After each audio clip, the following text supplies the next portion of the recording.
जय श्री राम। शंखनाद में आपका स्वागत है। उद्धव ठाकरे आजकल सीट शेयरिंग में हुए नुकसान को लेकर नाराज चल रहे हैं, क्योंकि उन्हें अघाड़ी में दोहरा नुकसान हुआ है। एक नुकसान उन्हें सीएम का चेहरा नहीं बनाया गया और दूसरी तरफ उन्हें 90 सीटें भी नहीं दी गई। 100 सीटों की बात तो छोड़ दीजिए, वो 90 से कम सीटों पर लड़ रहे हैं, 87 सीटों पर, और करीब 6 सीटें तो ऐसी हैं जिन पर उनके सामने कांग्रेस ही खड़ी हुई है और कांग्रेस पीछे हटने को तैयार नहीं है। वो बल्कि उद्धव ठाकरे को बोल रही है कि अपने उम्मीदवारों का नामांकन आप वापस लीजिए 4 नवंबर तक। और इस बात ने उद्धव ठाकरे की बेचैनी बढ़ा दी है, क्योंकि उनके पास फीडबैक भी आ रहा है कि इन सब बातों का नेगेटिव इफेक्ट पड़ रहा है। इसीलिए उद्धव ठाकरे अब उन नेताओं से नाराज हैं जिन्होंने सीट शेयरिंग के लिए डील की थी, नेगोशिएशन किया था और इन सभी बैठकों में शामिल थे, जिसमें खास तौर से संजय राउत हैं। क्योंकि संजय राउत एक ऐसे व्यक्ति हैं जो सभी बैठकों में शामिल रहे। शरद पवार और कांग्रेस के साथ जो बैठकें हुई सीट शेयरिंग की, उसमें संजय राउत मौजूद थे और वो हर सीट को लेकर उनकी बातचीत हुई है, लेकिन फिर भी वो कोई समझौता नहीं करा पाए जिसमें उद्धव ठाकरे को फायदा होता। अब बात ये उठ रही है कि संजय राउत के पास और जिम्मेदारी क्या थी। उनके पास ना तो संगठन की जिम्मेदारी है, वो राज्यसभा से सांसद है, उन्हें लोकसभा का चुनाव भी नहीं लड़ना होता, उन्हें अपनी कॉन्स्टिट्यूएंसी भी नहीं घूमनी होती। तो आखिर उनके पास जिम्मेदारी तो यही एकमात्र थी कि उद्धव ठाकरे को आप कम से कम 100 सीटों तक लाते। अब उनसे यही सवाल हो रहा है और उद्धव ठाकरे से डांट भी लगी है। ये बैठक हुई है जिसमें उन्हें कम से कम जमकर तो उनको ये बोला गया है कि आपने उद्धव ठाकरे शिवसेना के लिए किया क्या, यूबीटी के लिए। आखिर आप कम से कम 100 सीटें तो उसके लिए अरेंज करके लाते, आपके पास तो यही जिम्मेदारी थी। आप यहाँ आपकी शरद पवार से भी बनती है, आपकी कांग्रेस में भी बनती है, तो आपको इसका फायदा क्या हुआ? इसका तो उल्टा उद्धव ठाकरे को नुकसान हो गया। और संजय राउत पर अब इसकी गाज गिर रही है, क्योंकि वही वो व्यक्ति है जिन्होंने शरद पवार के पास जाने की पैरवी भी की थी। अब शरद पवार से उनका रिश्ता किसी से छुपा तो है नहीं। जब संजय राउत की नाना पटोले से लड़ाई हुई, वही वो लड़ाई थी जिसके बाद पवार के पास जाना पड़ा। संजय राउत और नाना पटोले के बीच झगड़ा हुआ, कुछ सीटों को लेकर बात नहीं बनी, फिर शरद पवार के पास गए। अब शरद पवार ने 2 बिल्लियों की लड़ाई में फायदा उठा लिया, क्योंकि देखिए अंतिम तो बात वही हुई, 85-85 हुआ। शिवसेना को कुछ सीटें अभी भी अड़ी हुई है कांग्रेस कुछ सीटों को लेकर, और कांग्रेस 100 के पार चली गई और कांग्रेस करीब 105 सीटों पर लड़ रही है और वो नेतृत्व कर रही है। कांग्रेस का मकसद यही था कि वो गठबंधन में नेतृत्व करती हुई दिखे, सबसे बड़ी पार्टी दिखे। कांग्रेस जब भी शरद पवार के साथ भी लड़ी है, एनसीपी के साथ, तो वो हमेशा बड़ी पार्टी के तौर पर रही है, क्योंकि राष्ट्रीय पार्टी है और उसने अपना मुख्यमंत्री बनाया है। कभी भी कांग्रेस ने खुद को छोटी पार्टी नहीं बनने दिया और ये बात उनके बीच में क्लियर रहती थी। यहाँ भी कांग्रेस ये चाहती थी, शरद पवार तो इसके लिए इतनी कोशिश नहीं कर रहे थे, वो तो सिर्फ ज्यादा से ज्यादा सीटें चाहते थे, लेकिन कांग्रेस सबसे बड़ा भाई बनना चाहती थी। जो समझिए कि जब उद्धव ठाकरे अलग हुए थे बीजेपी से, जो कांग्रेस सबसे कम नजर आ रही थी, सबसे कम सीटें थी 44 सीटें, वो कांग्रेस अब चुनाव आते आते सबसे बड़ी पार्टी बन गई अघाड़ी में। इस परिवर्तन को ध्यान देने वाली बात है और अब ये परिवर्तन यूबीटी के लोगों को, नेताओं को समझ में आने लगा है कि जब इन्होंने बीजेपी से गठबंधन तोड़वाया तो उद्धव ठाकरे को सबसे बड़ा भाई बनाया, मुख्यमंत्री बनाया, और चुनाव आते आते कुछ सालों तक के अंदर बाजी पूरी पलट गई और कांग्रेस जो है सबसे ऊपर हो गई और उद्धव ठाकरे जो है वो सबसे नीचे खिसक गए।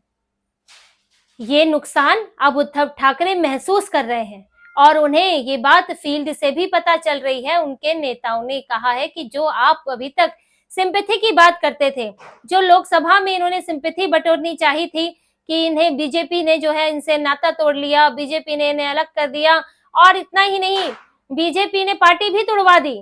पहले तो आरोप ये लगाते थे कि बीजेपी इन्हें खत्म करना चाहती है, इसलिए हमने पार्टी तोड़ी और गठबंधन तोड़ा और बीजेपी जो है यहाँ शिवसेना की जगह लेना चाहती है। और जब इनसे एकनाथ शिंदे अलग हो गए, इनके अपनी नीतियों के कारण, क्योंकि ये हिंदुत्व की विचारधारा से तो भटक गए थे, तुष्टीकरण कर रहे थे, तो जब इनकी पार्टी टूटी तो उन्होंने तब भी बीजेपी पर इल्जाम लगाया कि शिवसेना तोड़ दी, बाला साहेब ठाकरे की पार्टी तोड़ दी। इन्होंने ये सिंपैथी वोट पाने की कोशिश की लोकसभा चुनाव में, हालांकि उसका भी कोई फायदा नहीं हुआ। 21 में से सिर्फ 9 सीटें हाथ लगी और अब भी ये चाह रहे थे कि हमें इसी सिंपैथी पर वोट मिल जाए। अब आपको लोग कितनी बार सिंपैथी पर वोट देंगे, लेकिन काम और ये खराब हो गया कि इन्हें अघाड़ी में भी कोई महत्व नहीं मिला। तो अब ये सवाल उठ रहा है, समर्थक भी अब लोगों के बीच में, जब होता क्या है, नेता लोगों के बीच में ये बात करते हैं लेकिन उन्हें जवाब मिल रहा है कि आपको अघाड़ी के साथ भी क्या फायदा हुआ। पिछले 2-3 महीने में उद्धव ठाकरे ने किस तरह से स्ट्रगल किया, किस तरह से उनकी समय समय पर बेइज्जती हुई, ये सबके सामने है। पहले वो सीएम चेहरे को लेकर लड़ रहे थे, लेकिन फिर उन्हें ही दबा दिया गया और फिर वो पलट गए कि जब तक महायुति घोषित नहीं करेगा तब तक हम भी नहीं करेंगे। जबकि महायुति में तो ये बात कह दी गई है कि शिंदे के नेतृत्व में चुनाव लड़ा जा रहा है। तो आप ही तो बता देते कि किसके नेतृत्व में चुनाव लड़ा जा रहा है। गठबंधन में भले ही 3 दल हो, लेकिन एक तो होता है जो नेतृत्व करता है, जैसे कि इंडी गठबंधन है। अगर हम राष्ट्रीय स्तर की बात करें तो उसमें कांग्रेस दिखाती है कि कांग्रेस ही उसको लीड कर रही है। एनडीए में बीजेपी लीड करती है, तो कोई एक तो लीड करता है। महायुति में बीजेपी लीड कर रही है, तो यहाँ पर अघाड़ी में क्या उद्धव ठाकरे लीड कर रहे हैं? यहाँ तो कांग्रेस लीड कर रही है, सबसे बड़ी पार्टी वही बनी हुई है, 100 से ज्यादा सीटों पर लड़ रही है। तो उद्धव ठाकरे को अब अपने नेताओं से फीडबैक आ रहा है। ये कहा जा रहा है कि हमारे पास लोगों को जवाब देने के लिए कुछ है नहीं। यहाँ पर 2 स्तर से प्रॉब्लम हो रही है उद्धव ठाकरे के सामने। एक तो पार्टी के नेताओं में नाराजगी है कि उन्हें कम सीटें मिली। पहले 124 थे और 124 सीटों पर इनकी लीडरशिप तैयार थी, अब वो 87 या 90 सीटों तक सिमट गई है। तो यानी कि जो बचे हुए नेता हैं, उन नेताओं के सामने अब वो क्या करेंगे? अब क्या वो कांग्रेस और एनसीपी को सपोर्ट करेंगे? वो कांग्रेस एनसीपी जो कल को उद्धव ठाकरे को मुख्यमंत्री भी ना बनाए। अब कर भी सकते थे, अगर इन्होंने उद्धव ठाकरे को सीएम उम्मीदवार घोषित किया होता तो लगता कि भले ही कांग्रेस एनसीपी भी जीते, उद्धव ठाकरे तो सीएम बनेंगे। लेकिन अब तो उनके मन में ये आ गया है कि अगर कांग्रेस एनसीपी की ज्यादा सीटें आई शिवसेना यूबीटी से, तो फिर उद्धव ठाकरे तो सीएम किसी हालत में नहीं बन सकते। फिर तो पूरी तरह भद पिट जाएगी और आप दोनों हाथ आपके खाली रह जाएंगे कि आपको कुछ मिला ही नहीं। यहाँ पर आकर आप बीजेपी के साथ क्या बुरे थे? तो ऐसे में इनके नेताओं में घोर निराशा छाई हुई है। एक तो टिकट न मिलने से, दूसरा लोगों के पास कहने के लिए आपके पास तर्क नहीं है। आप लोगों से क्या बोलोगे? क्योंकि जवाब मिल रहा है कि उद्धव ठाकरे के साथ यहाँ भी तो इतना ही बुरा हाल हुआ है जितना उनका, जो वो कह रहे हैं कि उनको बीजेपी के साथ हुआ। यहाँ कौन सा उनको सम्मान मिल गया है? तो इनका सिंपैथी वोट भी खत्म हो गया है। और अब रही बात हिंदुत्व के वोट की, हिंदुत्व के वोट इसलिए इनसे छिटक रहे हैं क्योंकि तुष्टीकरण कर रहे हैं। अब उद्धव ठाकरे को यह भी नुकसान हो रहा है कि उनसे जो उनके समर्थक, कट्टर हिंदूवादी समर्थक, वो कैसे जाए हैं, वो वहां पर ये नारेबाजी कैसे करें? क्योंकि ये तो तुष्टीकरण भी करना है, साथ में आपको मुस्लिम वोट भी चाहिए। तो आपको जब मुसलमान उद्धव ठाकरे के लिए मशाल का झंडा लेकर खड़ा रहेगा तो शिव सैनिक उनके बारे में कैसे बोल पाएंगे? और उनके बारे में नहीं बोलेंगे तो आप हिंदुओं को समझा कैसे पाएंगे? और ये समस्याएं उद्धव ठाकरे के सामने आ रही हैं और उनके कार्यकर्ताओं का मनोबल गिर गया है। जैसे कि औरंगाबाद सेंट्रल सीट पर उनके नेता है किशन चंद तनवानी, उन्होंने तो कह दिया है कि यहाँ से यूबीटी नहीं जीत सकती और उन्होंने शिंदे को समर्थन कर दिया है। अब ये हालात है कि वो चुनाव लड़ने से पहले ही हार मान रहे हैं और यहाँ तक कि कुछ सीटें ऐसी हैं जिन पर दोनों के बीच में झगड़ा है, वहां भी नाराजगी चल रही है। ये सीटें देखिए, मिराज है, सोलापुर साउथ है, संगोला है, परांदा है, दिग्रस है, धारावी है। इन सभी सीटों पर कांग्रेस और शिवसेना के बीच में झगड़ा चल रहा है। यहाँ तक कि संगोला सीट है जहां पर पीजेंट्स एंड वर्कर्स पार्टी और शिवसेना के बीच में झगड़ा है। इन सभी सीटों पर 2-2 पार्टियों ने उम्मीदवार उतारे हैं और वर्कर्स एंड पीजेंट्स पार्टी तो शरद पवार के साथ है। और लेकिन शरद पवार ने उन्हें उस सीट पर टिकट दे दिया, वो सीट दे दी जो कि शिवसेना यूबीटी की है। अब आप समझिए शरद पवार क्या खेल खेल रहे हैं। वो उद्धव ठाकरे के, संजय राउत के जरिए उनके करीबी बनने की कोशिश करते हैं, लेकिन यहाँ उनके ही खिलाफ उम्मीदवार उतारा हुआ है। और इस पूरे झगड़े में देखिए, जहां उद्धव ठाकरे के नेताओं का, समर्थकों का मनोबल गिरा है, वहां पर शरद पवार और एनसीपी जो है उनकी बल्ले बल्ले हो गई है। शुरुआती दौर में शरद पवार को 70 से 75 सीटें देने की बात हो रही थी, जबकि अंत आते आते वो अभी 87 सीटों पर उन्होंने उम्मीदवार खड़े किए हैं। और ये कैसे हुआ? ये हुआ ऐसे कि संजय राउत ले गए कि शरद पवार जी सुलझाएंगे, वो पंच है हमारे, वो वहां सुलझाने गए, कांग्रेस भी गई। हुआ तो ढाक के 3 पात वही, लेकिन उद्धव ठाकरे और कांग्रेस से सीटें लेकर शरद पवार ने अपनी सीटें बढ़ा ली।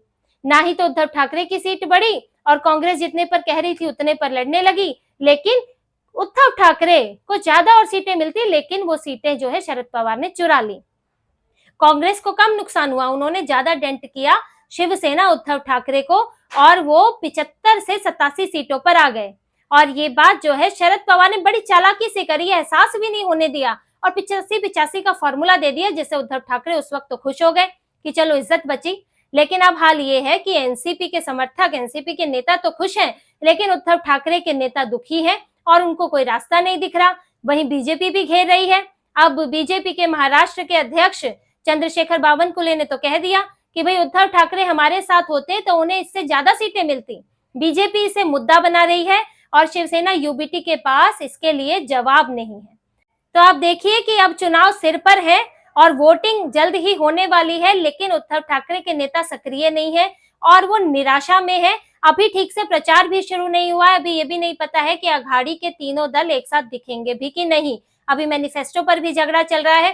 तो ये चुनाव जो है उद्धव ठाकरे के लिए बड़ी मुश्किल बन गए हैं, उनके लिए गले की हड्डी बन गए हैं कि अब किसी तरह से उगली जाए या निगली जाए। लेकिन ये जो भी उनके साथ सीट शेयरिंग से लेकर सीएम चेहरे को लेकर जो भी उन्हें नुकसान हुआ है, वो उसका नुकसान उन्हें, उसका असर उन्हें आने वाले चुनाव पर, आने वाले मतदान पर देखने को मिलेगा। तो इसी तरह की और खबरें और विश्लेषण आपके लिए लाते रहेंगे। हमसे जुड़े रहिए, सब्सक्राइब कीजिए, कमेंट कीजिए। बहुत बहुत धन्यवाद। जय श्री राम।